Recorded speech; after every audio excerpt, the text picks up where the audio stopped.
Hi everyone, and welcome to 3Dsurvey tutorials. This time we'll talk about how to set up a camera before attaching it to a drone prior to the flight. Image quality is vital in order to achieve accurate results, so it's important you do this before each flight. I have the Olympus EP2 with me today. It has a fixed 17mm lens, which makes it a great choice for different lens surveying projects. You can also try Olympus EP5 or EP7.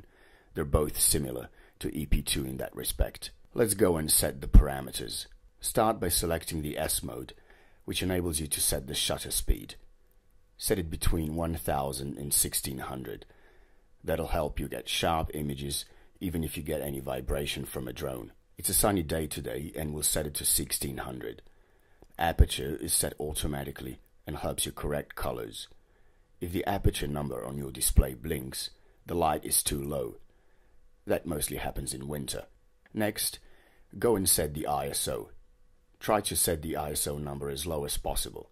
I'm setting it to 100. Continue by playing a bit with other settings. You'll see different color correction options. I'll set it to sunny this time.